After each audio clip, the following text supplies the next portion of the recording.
Ang kwento ni Tomby. Ang kwentong ito ay hango sa totoong buhay. Mula ito sa isa nating tagapakinig. Naitago na lang natin sa pangalang Marlon. Walang eksaktong taon. Probinsya ng Quezon. Nang mga panahong ito, nangungupahan lamang si Marlon ng bahay kasama ang mag-ina. Ang pangalan ng asawa ay Clarita. Samantalang ang 4 na taong gulang nilang anak ay si Cindy.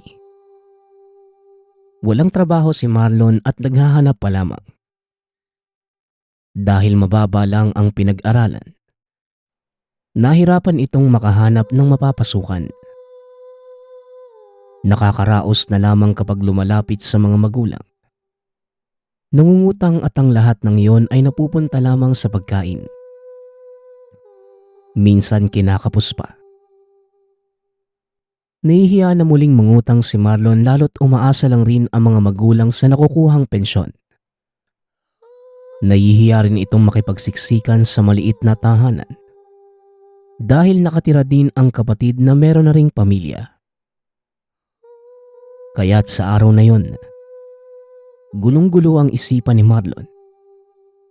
Naaawa siya sa asawa't anak. Payat na ang mga ito dahil sa kanilang paghihirap. Iyak nang iyak si Cindy. Gustong kumain ng masarap. Subalit hanggang kamoteng kahoy lamang ang kaya niyang ihain. Nakukuha ito sa bakanteng lote na nagsisilbing panawid gutom nila. Dahil sa nangyari sa pamilya, nagkaroon ng sama ng loob si Marlon sa Diyos. Ang kahirapan din ang nagtulak sa kanya upang makapag-isip ng hindi kanais-nais. Ayaw na niyang marinig ang pagkalam ng sikmura ng pamilya. Kaya't kahit alam niyang masama, unti-unti itong nahikayat na gawin ang nabuong plano. Isang gabi, hindi makatulog si Marlon. Ang isa sa bumabagabag sa kanya ay wala itong maibabayad sa inuupahang tahanan. Sa hindi malamang dahilan, kagad siyang bumangon at lumabas ng bahay. Napagpasyahang mistambay sa tapat ng bangko. Makaraan ang ilang saglit. Nakita niya na merong dalagang lumabas at may hawak na pitaka. Naging interesado siyang kunin ito. Marahang lumapit sabay hablot sa pitaka. Pagkatapos ay agaran siyang tumakbo. Nagpakalayo-layo na lamang para hindi masundan. Makalipas ang ilang saglit, napagpasyahan niyang lumapit sa ilaw ng poste. Tinignan ang laman ng pitaka at laking gulat niya. Dahil nagkakahalaga ito ng 15,000 piso. Tamang-tama para sa gastusin nila. Kaya naman umuwi na ito sa tahanan. Hindi siya nangangamba na baka merong kakilala sa kanya. Kinabukasan, maaga pa lamang ay bumili na ito ng ihahanda para sa kaarawan ng anak. Kaya naman nagtaka si Clarita. Mahal, saan ka kumuha ng pambili niyan? Tanong ng misis. Sinabi ni Marlon na nangutang ito sa kumpare. Saka meron na rin siyang trabaho dahil pinasok siya ng kaibigan. Ang sabi ng kaibigan ko, pwede ko raw siyang bayaran kapag sweldo ko na eh. Kahit hulug-hulugan lang. Mabuti nga, napasok niya ako bilang technician eh. Alam mo naman, magaling rin ako sa pagkukumpon eh. Mabuti na lang talaga at meron akong mabait na kaibigan. Pagsisinungaling ni Marlon. Umepekto naman ito sa asawa at hindi na nagsalita pa. Binigay na ni Marlon ang 10,000 sa asawa. Nakita niyang sumigla ang mukha ni Clarita at kinalaunan. Nagtulungan sila sa pagluluto ng handa. Sa isip ni Marlon, hindi na kinilala ng misis kung sino ang tinutukoy niyang kaibigan. Dahil kung sakali, mahihirapan itong magsinungaling. Nagpatuloy si Marlon sa masamang gawain ng mga sumunod pang gabi. Sa ganitong oras siya nandurukot dahil wala nang gaanong tao. Kadalasan sa nakukuha niya, mga alahas na merong halaga, cellphone, pati na rin ang pera. Minsan ay nagbubukas din ito ng kotse. Ang buong akala ng asawa ay isa ito talagang technician. Wala siya sa bahay tuwing umaga hanggang hapon. Dahil ang totoo, tumatambay siya sa mall para kunwari meron siyang trabaho. Tuwing gabi lamang umuwi. Pero pag tulog na ang asawa at anak, doon muli lumalabas upang magnakaw. Hanggang sa isang gabi, muling lumabas si Marlon dahil tulog na ang mag-ina. Pumunta siya sa lugar na maraming kotseng nakaparada. Sinigurado niyang walang CCTV sa lugar. Hanggang sa nakakita ito ng isang lalaking bumaba ng sasakyan. Namili doon sa butika. Itinaon niyang nakapasok na ito sa loob. Bago niya binasag ang salamin ng sasakyan gamit ang dalang martilyo. Nadampot niya ang wallet at dali-daling lumayo sa lugar. Napagpasyahan ni Marlon na tumambay sa gilid ng beer house upang tignan ang nilalaman ng pitaka. Binilang niya ang lahat ng yun. Nagulat siya nang nagkakahalaga ito ng 25,000 piso. Napangiti dahil kahit 2 linggong hindi magnakaw, mabubuhay silang mag-anak. Napagpasyahan ni Marlon na umuwi na ng tahanan. Mabuti na lamang ay tulog pa rin ang mag-ina.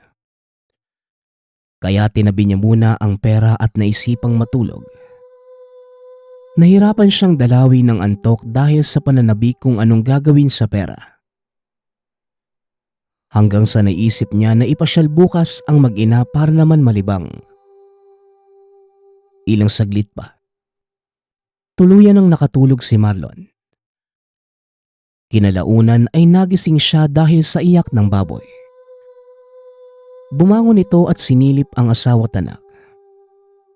Tulog na tulog pa rin ang mga ito at tila siya lamang ang nakakarinig ng ingay.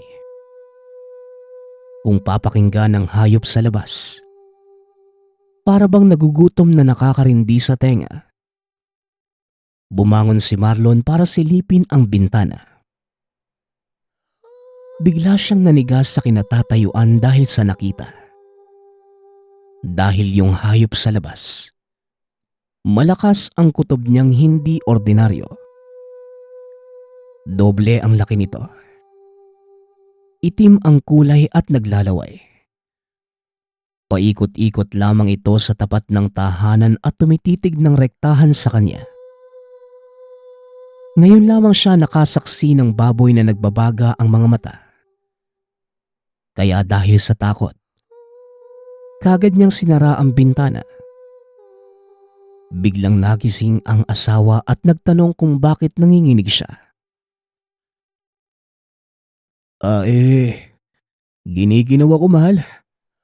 Tsaka medyo masama yung pakiramdam ko eh. Dahil siguro sa maghapon kong pagtatrabaho. Wika ni Marlon.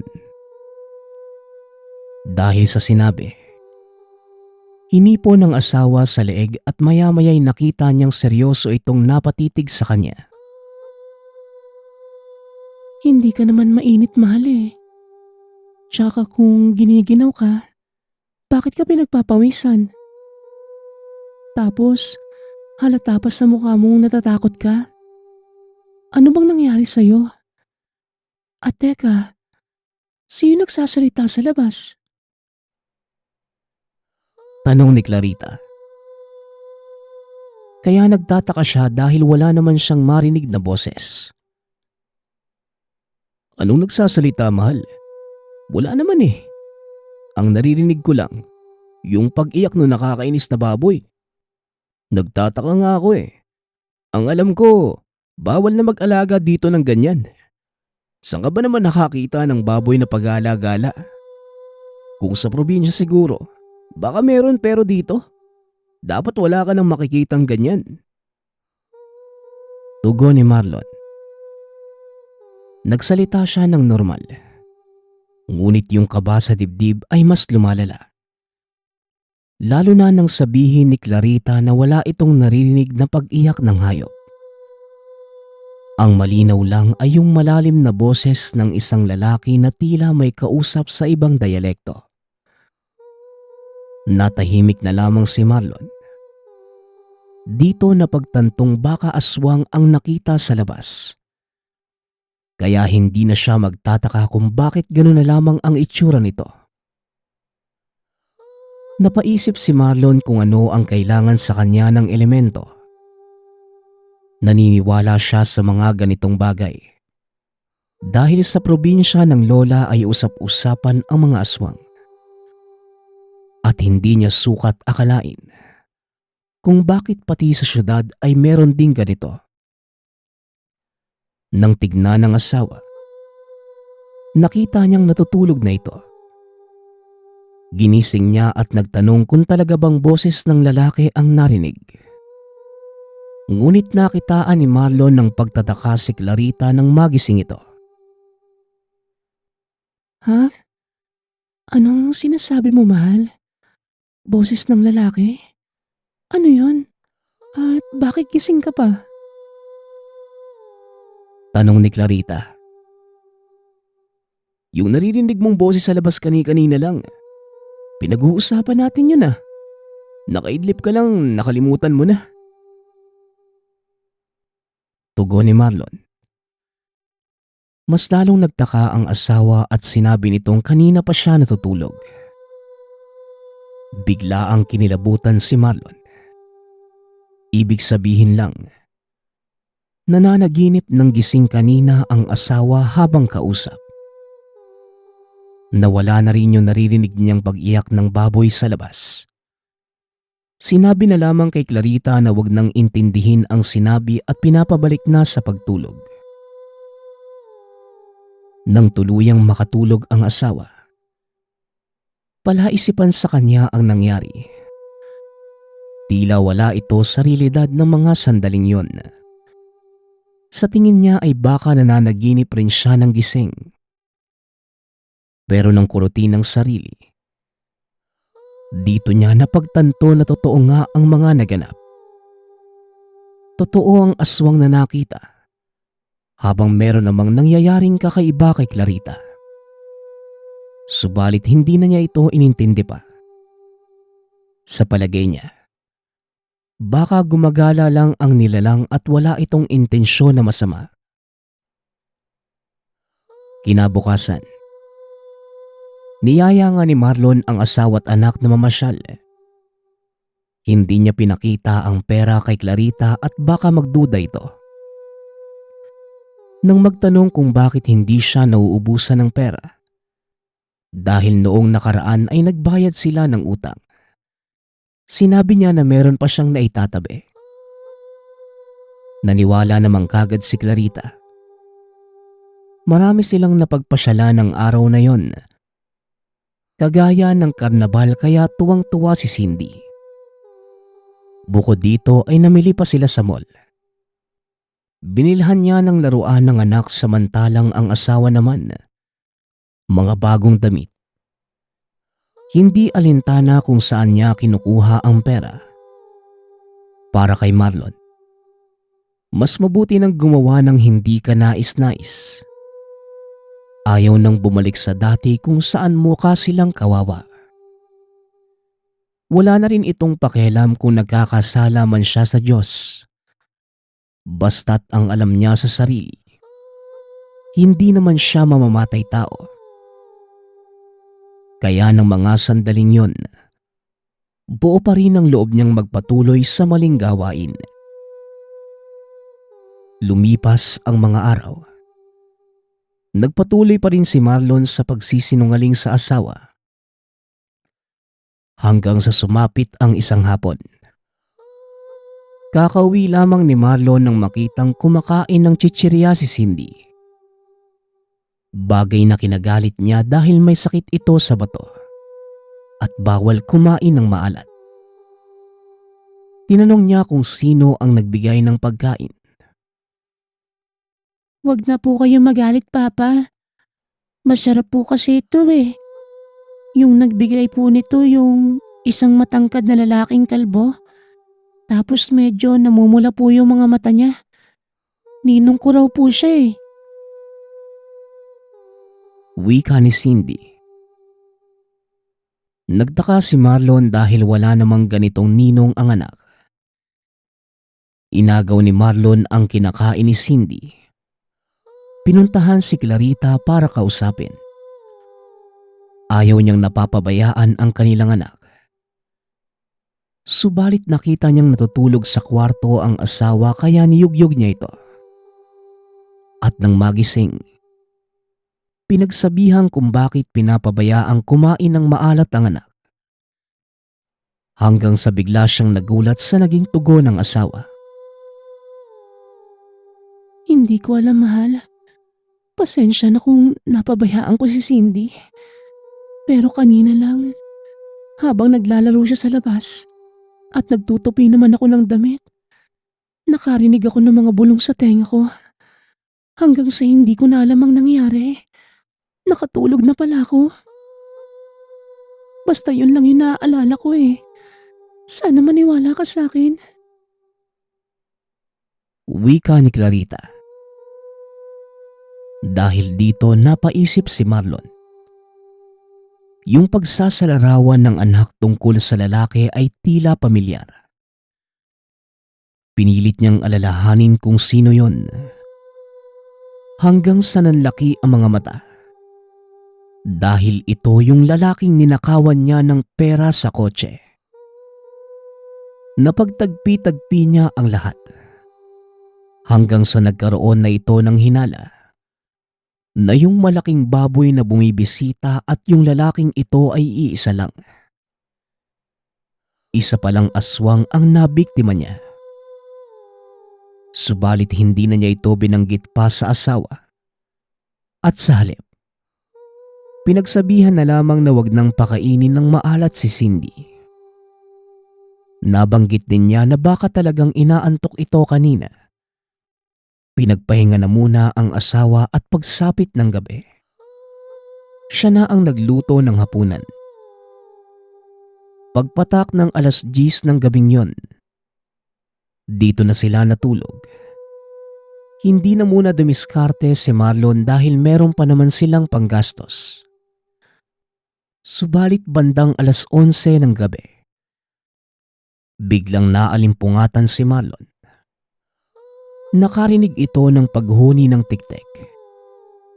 Malakas ito kaya ang ibig sabihin, nasa malayo pa ang aswang.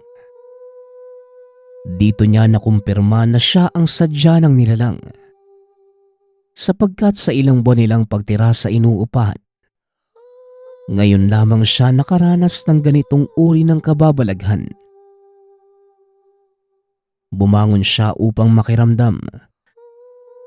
Kinalaunan yung huni na naririnig. Pahina na ng pahina. Hanggang sa nakarinig siya ng mahinang kalabog sa bintana. Gawa ito sa salamin at makikita ang labasan. Nakita niya na merong taong nakatayo roon. Matangkad at kalbo ang ulo. Ang kinakatakot ni Marlon. Namumula ang mga mata nito at rinig na rinig ang mahina nitong pag-angil. Samantalang ang asawa naman, nagsasalita habang tulog. Ang sabi nito, meron na namang lalaking nagsasalita sa labas ng tahanan. Mukha itong demonyo at papatayin sila. Tila mabaliw-baliw na si Marlon na mga sandaling yon. Nangingibabaw sa sarili ang takot na ngayon lamang naranasan. Kaya kahit nanginginig ang binte, Pinilit niyang pumunta sa kusina para kunin ang garapon ng asin. Nang makakuha ay binuksan ang bintana at dali-daling sinabuyan ang nilalang. Subalit wala na ito at nakakita na lamang siya ng isang malaking ibon na lumilipad palayo sa lugar. Tinignan niya ang misis. Hindi na ito nagsasalita ng tulog. Kaya muli niyang sinara ang bintana. Nilapitan ang mag-ina at kinumuta ng maayos. Nang mga sandaling yon, nagsisisi na ito kung bakit pinasok pa niya ang iligal na gawain. Sobrang nangangamba lalo't alam niyang nadamay na ang pamilya. Kaya nangako siya ng mga sandaling yon sa oras na muling makita ang aswang. Isusuko na lamang niya ang sarili. Wala nang pake sa kung anong gawin ito sa kanya. Basta't wag lamang madamay ang mga minamahal sa buhay. Kinabukasan, nalaman mula kay Clarita na inaapoy ng lagnat si Cindy. Nakiusap ang asawa na isugod na ito sa ospital. Subalit tumutol si Marlon. Malaki ang hinala niyang gawa ito ng aswang. Lalo't may nakain ang anak na bigay nito. Kahit wala tayo sa probinsya, maghanap ako ng manggagamot para lang gumaling si Cindy. Wika ni Marlon. Nahihiwagaan man si Clarita ay sumang-ayon na lamang ito. Naniniwala din siya sa pamahiin at kilala ang anak na magaslaw. Sa palagay niya ay nalamang lupa ito. Dali-daling lumabas si Marlon at nagtanong sa mga kapitbahay kung meron silang kakilalang manggagamot. Nakausap niya ang tinderang si Aling Poncia. Ang sabi nito, ang asawa niya ay dating manggagamot. Tagad namang humingi ng tulong si Marlon sa manggagamot. Si Mang Dado, asawa na matandang tindera. Pinapunta niya ito sa kanilang tahanan at pinatingin si Cindy. Hindi pa nabanggit ni Marlon sa matanda ang tungkol sa aswang. Sumangguni lamang rito upang makumpirma ang hinala niya. Hanggang sa nagsimula ng magtawas ang manggagamot. Hinipo ng matanda sa noo si Cindy at pagkatapos, nagsimula ng magtunaw ng kandila gamit ang kutsara at apoy. Matapos yon, nagbigkas ito ng orasyon at nilagay ang natunaw na kandila sa isang planggana ng tubig. Hanggang sa maya-maya pa, nagulat ang albularyo sa naging resulta. Magtapat ka nga sa akin, Marlon. Ikaw ba ay nagnanakaw? Isang aswang ang nanakawan mo. Namatayan siya ng asawa dahil sa kagagawan mo. Yung perang ninakaw mo sa kanya, ipanggagamot sana sa asawang may sakit. Kaya ito ang kinalabasan. At nadamay na ang anak mo. Mukhang siya ang punteriya para malasap mo rin ang mawala ng minamahal sa buhay. Mabuti na lang at naagapan. Kundi, kamatayan ang kahahantungan ni Cindy. Wika ni Mang Dado. Kaya nagulat si Clarita at nagtanong patungkol roon. Nagtapat naman si Marlon. Ganun nga ang naging hanap buhay. Kaya nasampal siya ng asawa habang umiiyak. Hindi kumikibo si Clarita. Pero ramdam ni Marlon na abot langit ang galit nito sa kanya. Dahil sa lahat ng ayaw ni Clarita, ito yung mga taong nagsisinungaling at gumagawa ng masama. Humingi ng tawad si Marlon. Ngunit hindi na ito kinibo pa ng asawa. Samantalang si Mang Dado naman, Nagbigay ng halamang gamot at isang habak para sa kagalingan ni Cindy. Tinanggap naman ito ni Clarita. Pinainom at sinuotan ng proteksyon ng anak. Samantala, dinala ni Mang Dado sa labas si Marlon at masinsinang kinausap. Kung ako sa'yo bata, magbagong buhay ka na.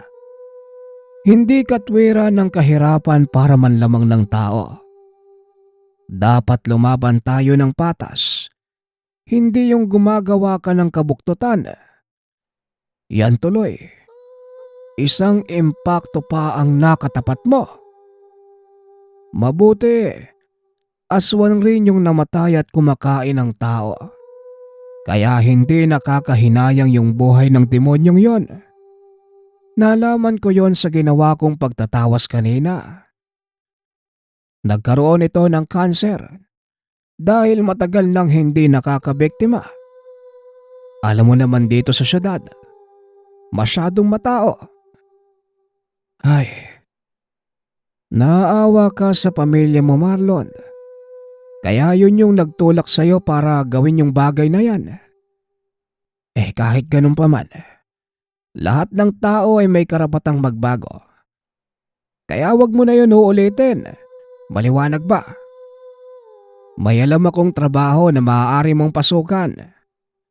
Yun na lang ang gawin mong hanap buhay. Pero wag kang mag-alala. Ligtas na ang pamilya mo sa ngayon. Basta lagyan nyo ng pangontra ang bahay. Hindi na kayo babalikan pa ng aswang. At bukas na bukas rin ay gagaling na yung anak mo. Wika ni Mang Dado. Nagpasalamat si Marlon at tumugon na magbabagong buhay na at hihingi ng tawad sa Diyos. Lalo na't nasisi niya noon ng Panginoon sa naging pagsubok sa kanilang buhay. Napakalaki ng kasalanan ko sa Diyos, Mang Dado. Nakaperwisyo po ako ng tao at higit sa lahat, pinakain ko ang pamilya ko ng galing sa masama. Itatama ko na po ang lahat ng pagkakamali ko. Pasensya na po ha. Sobra na po ako nagsisisi. Siya nga pala, Mang Dado. Nag-aalala po ako para sa asawa ko. Kapag nabisita yung aswang sa bahay namin, nagsasalita po siya habang tulog eh. Ano po bang ibig sabihin nun? Tanong ni Marlon. Sinabi ni Mang Dado na wala itong dapat ikabahala. Dahil yung nangyayari kay Clarita, isang espesyal na kakayahan. Sa oras ng peligro, nananaginip ito ng eksaktong pangyayari sa realidad. Doon lang nito naunawaan ang mga nangyayari. Bago magpaalam ang matanda, nagbigay pa ito ng bagakay. Inilagay ito sa tahanan para maging tiyak ang kaligtasan nila. Bagay na ginawa naman ni Marlon. Nang sumunod na araw ay gumaling na si Cindy. Nawala na ang lagnat. Hindi na rin sila binalikan ng aswang na ipinagpapasalamat ni Marlon sa Diyos. Napatunayan niyang hindi sila pinapabayaan ng nasa itaas. Lahat pala ng pagsubok ay nalalagpasan. Basta't hindi susuko.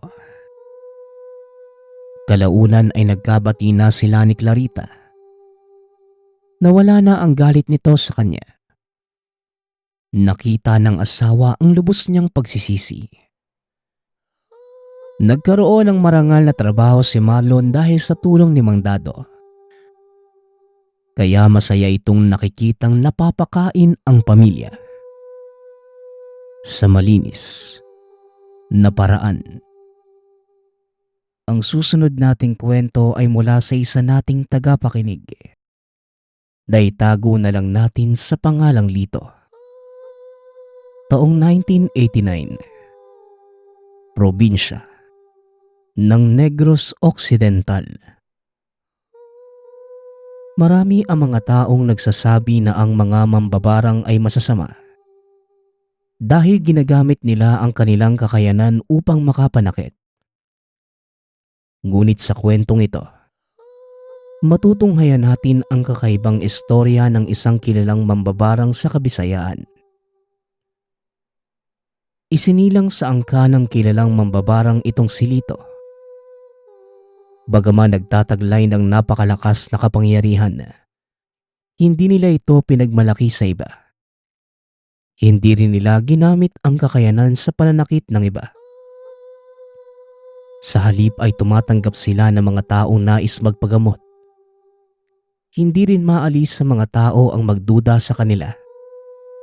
Ngunit mas marami ang nagtitiwala sa kanilang kakayanan. Kilala din ang kanyang inang si Aling Marcia bilang mahusay na paltera o tagapaanak sa kanilang baryo. Madalas pinapatawag ang matanda sa kung saan may nangangailangan ng tulong. Samantalang ang ama naman ni Lito na si Tatay Umeng, kadalasang lapitin ng mga taong may malalang karamdaman. Ang ilan sa mga ito ay mula sa may kayang pamilya. Kadalasang inaalok ng bayad ang matanda. Ngunit ni isa ay hindi sila tumanggap ng kahit magkano mula sa mga ito. Pinalaki si Lito sa ganoong paniniwala. Itinuro din sa binata ng mga magulang ang kanilang mga kaalaman. Nang sa ganon, hindi ito basta maaapi ng mga kababaryo. Kailangan mo ang mga kaalamang ito, anak, para maipagtanggol mo ang iyong sarili sa oras ng kagipitan. Ngunit palagi mong tatandaan, huwag mo itong gagamitin upang manakit ng walang dahilan. Wika ni Tatang Umeng. Pero tay, ang sabi ng ibang tao, masama daw tayo mga mambabarang eh. Pero bakit ang dami pa din nating mga kaibigan? Ang ilan pa nga sa kanila nagpapagamot pa sa inyo. Tanong ng binata. Magiging masama lang ang isang mambabarang sa oras na gamitin nila ang kakayanan sa kasamaan. Ang pambabarang ay hindi likas na gamit para sa kasamaan. Ginagamit ang barang sa panggagamot ng mga karamdamang hindi nalulunasan ng mga doktor o di kaya ng ibang albularyo. Tugon ni Tatang Umeng. Paano naman po yung mga mangkukulam, tay? Mas malakas po ba sila kaysa sa atin? Tanong ni Lito. Napangiti si Tatang Umeng sa tanong ng anak. Higit na makapangyarihan ng isang mambabarang kung ihahambing sa mga mangkukulam, anak.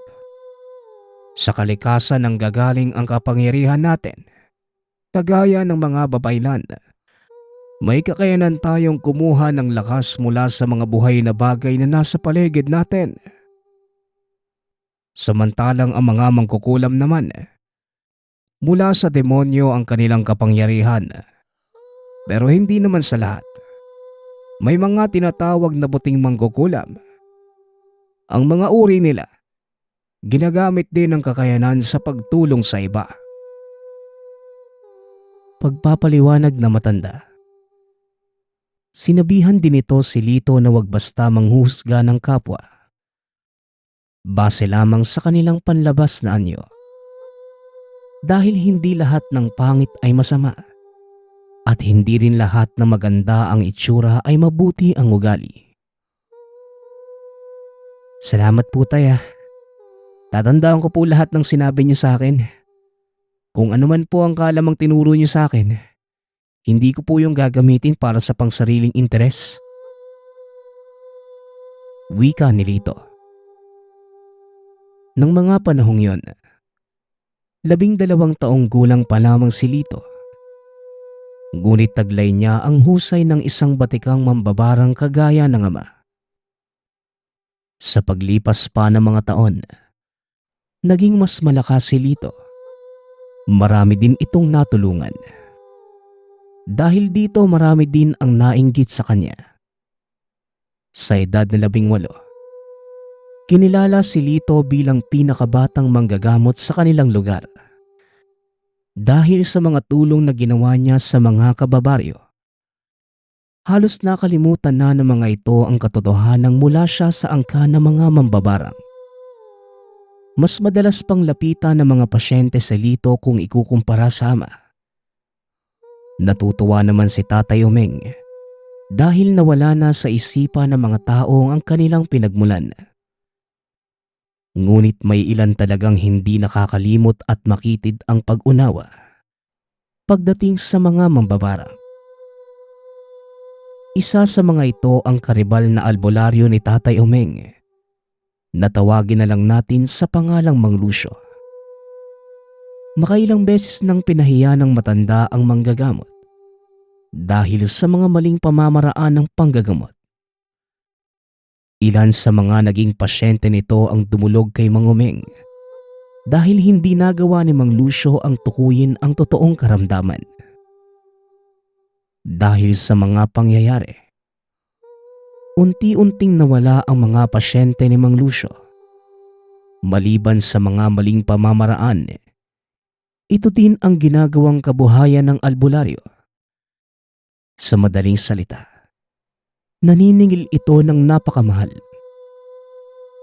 Isang hapon habang naglalakad sa daan si Lito at Tatay Umeng, nakasalubong nila ang matandang albularyo.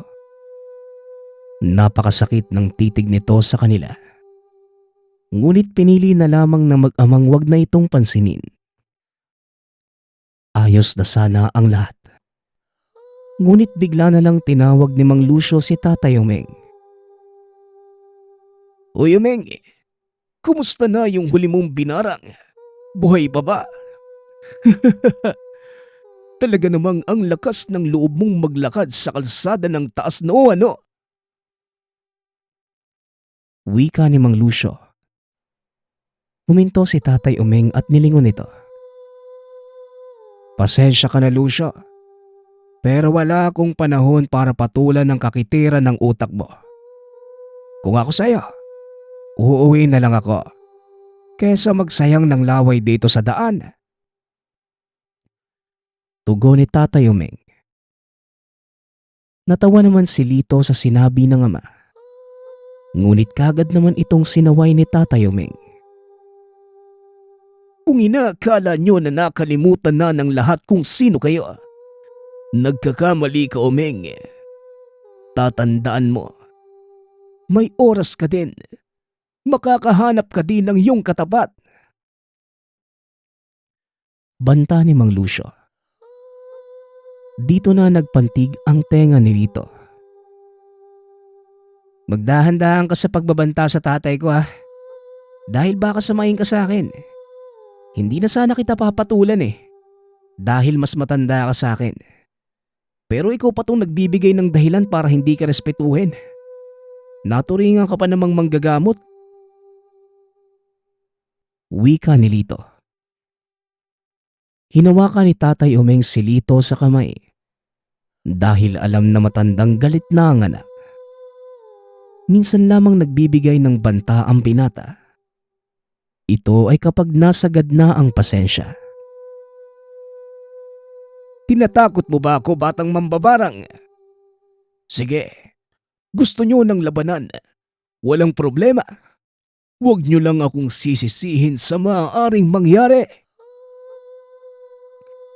Wika ni Mang Lucio. "Lucio, umalis ka na. Dahil sisiguraduhin kong pagsisisihan mo ang susunod mong gagawin. Hindi ka sasantuhin ng anak ko. Umalis ka na habang kaya ko pa siyang pigilan." Tugon ni Tatay Umeng. Ngunit huli na ang lahat. Dahil binato na ng tigalpo ni Mang Lucio si Lito. Pinuntahan nito ang binata upang awatin. Dahil alam niyang maaaring mapatay ni Lito ang matanda. Nakatayo lamang ang dalawa habang magkatitigan. Kung titignan ay walang nangyayari. Ngunit kitang-kita ni Tatay Umeng ang paglalaban ng espiritu ng dalawa.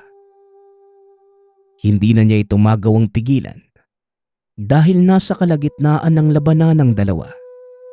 at maaari siyang mapahamak kung sakaling pumagitna sa dalawang nag-uumpugang espiritual na lakas. Ngunit kagaya ng inaasahan ni Tatay Umeng, nagawang talunin ni Lito si Mang Lucio. Biglang sumuka ng dugo ang matanda. Walang tigil ito sa pag-ubo. Sana ho magsilbing aral sa iyo ang nangyari. Sa susunod na pagbantaan mo ang tatay ko, hindi lang yan ang mangyayari sa iyo. Baka mapatay pa kita. Wika ng binata. Kagad namang inaya ng ama na umuwi. Alam ni Tatay Umeng na maaari itong pagmula ng malaking kaguluhan. Kaya sinabihan niya ang anak. Alam mo bang maraming kapanalig at kamag-anak yang si Lucio? Maaaring pagmula ng malaking gulo ang nangyari. Wika ni Tatay Umeng. Napangiti lamang si Lito at inakbaya ng ama. Huwag po kayong mag-alala, tay. Hindi ko po hahayaang umabot pa sa ganun. Mamaya po pagka-uwi ko sa bahay, pupuntahan ko po kagad si Mang Lucio para humingi ng paumanhin. Ginawa ko lang po yun dahil pinagbantaan kayo eh. Tugon ni Lito. Ngunit pinigilan siya ng ama. Sa palagay ko anak, hindi na kailangan pang puntahan si Lucio. Kilala ko ang matandang yon. Walang maidudulot na maganda ang pagpunta mo sa bahay niya. Baka lalong lumala lang ang lahat. Muling wika ni Tatay Umeng.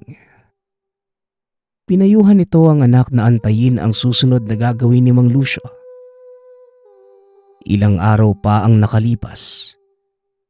Wala namang nangyaring masama. Naging maayos naman ang pang-araw-araw nilang gawain. Ngunit isang hapon, habang nagpapahinga ay biglang umubo ng napakalakas si Tatay Umeng. Dali-daling pinuntahan ni Lito ang ama.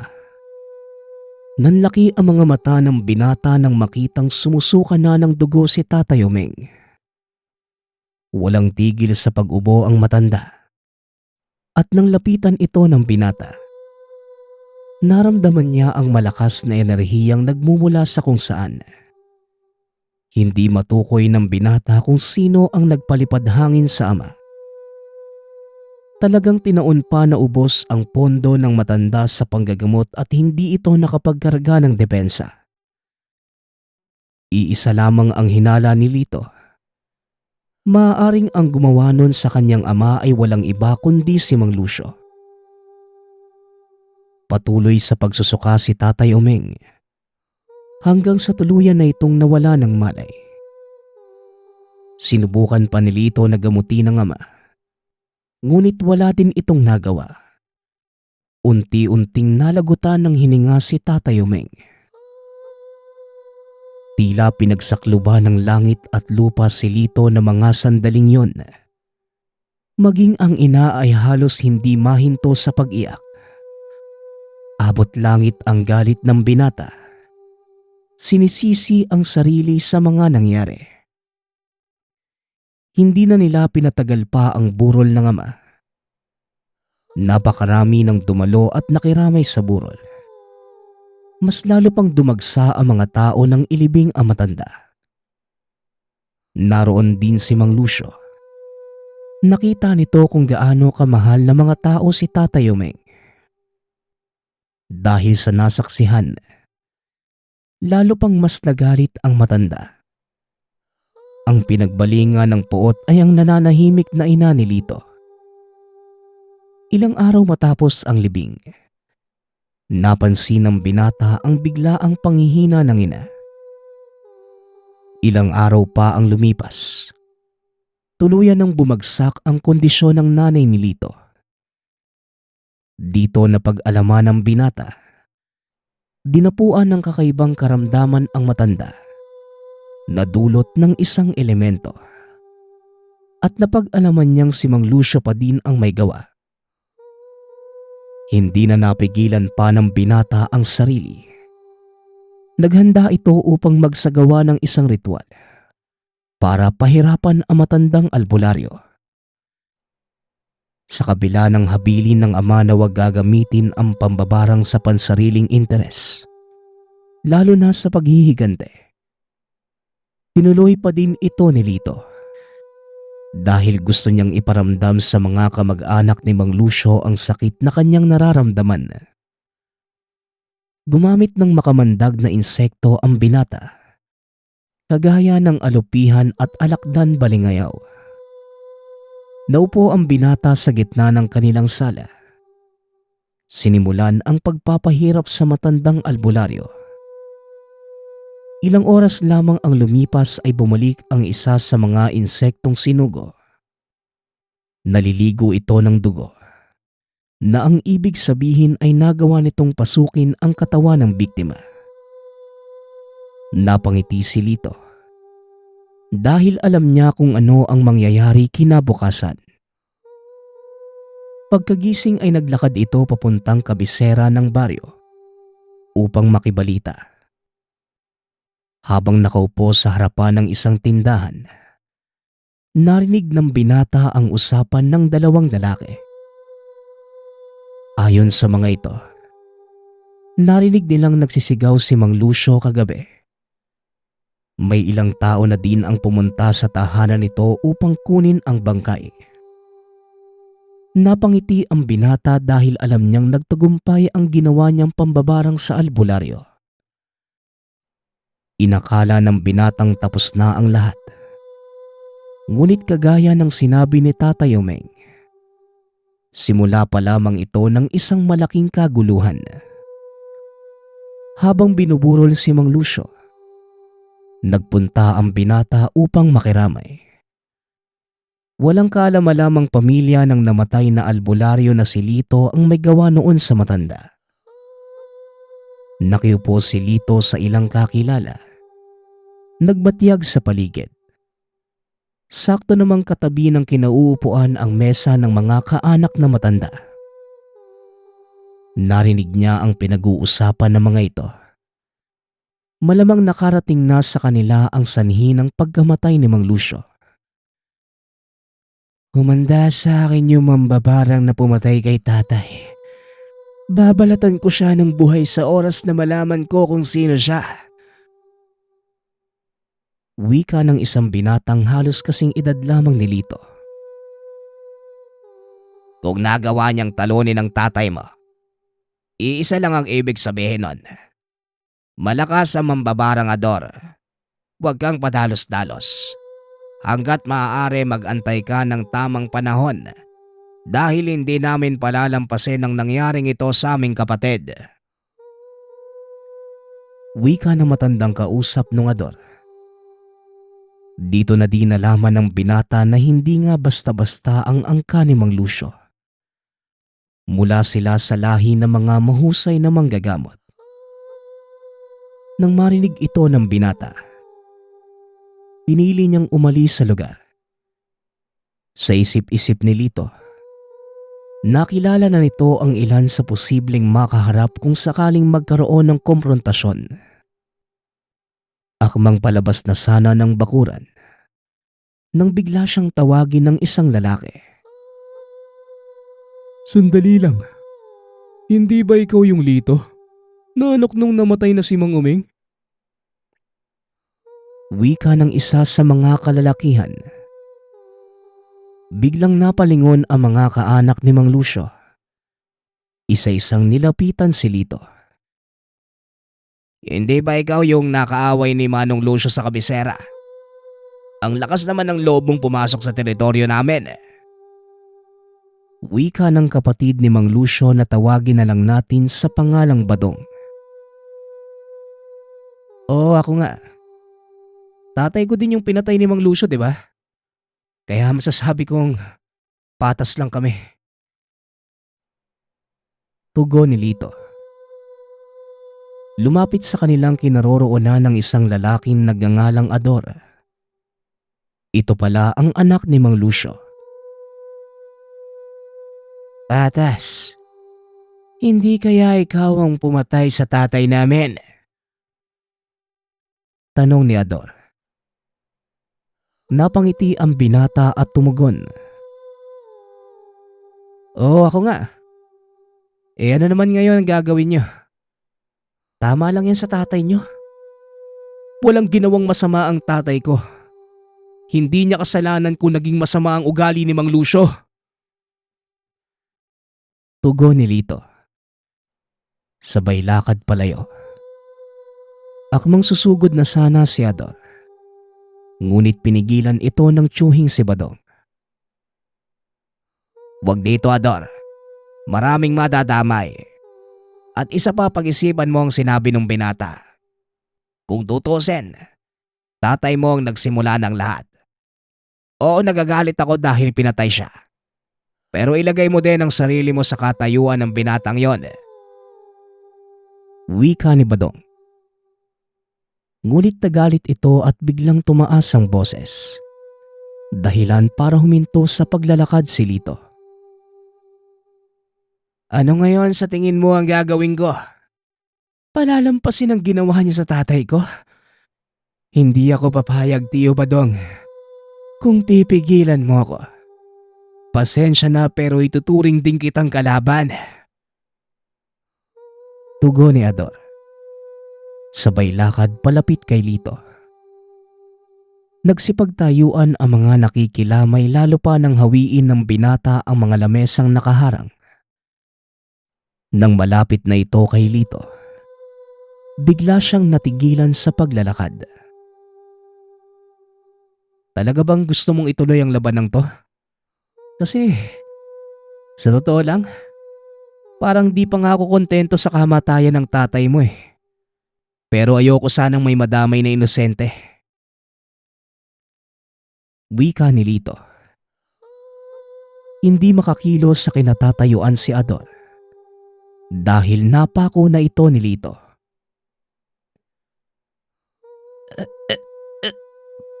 Pakawalan mo ako nang malaman mo ang sinasabi mo. O, gusto kong ituloy ang labang ito. At huwag kang mag-alala dahil wala nang madadamay dito. Ikaw at ako lang ang maghaharap. Wika ni Ador. Biglang nagsipulasan ang mga tao dahil dumami ang mga kulisap na lumilipad sa mga ilaw. Halos mapuno na ang buong lugar ng itim na insekto. At ang ilan sa mga ito ay nagsipasuka na sa tenga ng mga naroroon. Akmang susugod na sana si Lito, ngunit pinigilan siya ni Badong. Pakiusap, Lito. Itigil niyo na ito. Igalang niyo ang bangkay ng kapatid ko. Nakaganti ka na. Ano pa bang gusto mong mangyari? Wika ni Badong. Kitang-kita ang matinding galit sa mata ni Lito. Hindi pa ako nakukontento dahil pati ang nanay ko dinamay niyo. Ngayon sabihin mo sa akin, Mang Badong, ano sa palagay mo ang mararamdaman ko? Sa totoo lang ayoko na sanang gumanti sa ginawa ni Mang Lucio eh. Pero pati ba naman si nanay na walang kamuang-muang? Tugon ng binata. Laking gulat ni Badong sa sinabi nito. Kagad binaling ang tingin sa pamangkin. Ador, umamin ka. Anong ginawa mo? Tanong ni Badong. Hindi nakapagsalita si Ador dahil sa gulat. Hindi nito lubos maisip na malalaman ni Lito ang kanyang ginawa. Ano? Hindi ka makapagsalita dahil alam mong totoo ang bintang ko, Ador, no? Sa ngayon, hindi nyo namamalayan pero may tinanim na ako sa inyong katawan at isang pitik lang ng kamay ko. Unti-unti kayong kakainin ng mga alaga ko mula sa loob. Tanggalin nyo ang sumpa sa nanay ko at pinapangako ko na walang mamamatay sa inyong lahat dito. Banta ng binata. Matapos ay naglakad ito palayo. Hindi na gumawa pa ng kahit ano si Ador. Hinayaan na lamang nilang umalis si Lito Pagkarating sa tahanan, naupo ang binata sa tabi ng walang malay na ina. Nakatitig lamang ito sa matanda habang hawak-hawak ang kamay. Ilang sandali lamang ang nakalipas. Nagkamalay na ito. Nakita ng binata na unti-unti nang bumabalik ang kulay ng balat ng ina. Laking pasasalamat ni Lito sa nakikita. Lumuhod ito at humingi ng tawad sa Panginoon dahil sa paggamit ng kakayanan upang makapanakit. Kinabukasan, pinuntahan ni Lito ang pamilya ni Mang Lucio at isa-isang ginamot ang mga ito. Alam kong hindi kayo masamang tao. Ganun din naman yung pamilya ko eh. Kaya nakikiusap po ako sa inyo. Sana patawarin na natin ang isa't isa at magtulungan. Alisin na po natin yung galit sa ating mga sarili. Dahil bilang lingkod ng Diyos dito sa mundo, kapwa natin alam na walang may dudulot na maganda ang galit. Wika ni Lito. Tama ka, Lito. Patawarin mo din sana ang aming ama sa nangyaring to. Nagising ako sa katotohanan na nabulaga ng inggit ang tatay ko sa tatay mo. At sana, patawarin mo din ako kung nadamay ang nanay mo sa gulo. Simula ngayon, makikipagtulungan na ang pamilya ko sa angkan mo. At sino man ang magsalita ng masama laban sa inyo, kami ang una nilang makakalaban. Tugon ni Ador. Ito ang naging simula ng pakikipagtulungan ng dalawang angkan, Mambabarang at Albularyo. Kung iisipin ay tila hindi ka panipaniwala na ang samahang ito ay posible. Ngunit kagaya nga ng laging sinasabi ng lahat, kapag ang Diyos ang kumilos upang baguhin ang tadhana mo, magugulat ka na lamang. Nagpapasalamat nga pala ako sa nagpadala ng ating kwento. Nawa ay nagustuhan niyo ang inyong napakinggan. Nagpapasalamat din ako sa lahat ng sumusuporta sa ating channel. Nawa ay patuloy niyong suportahan at pakinggan ang ating mga kwento. Hanggang sa muling pakikinig. Paalam.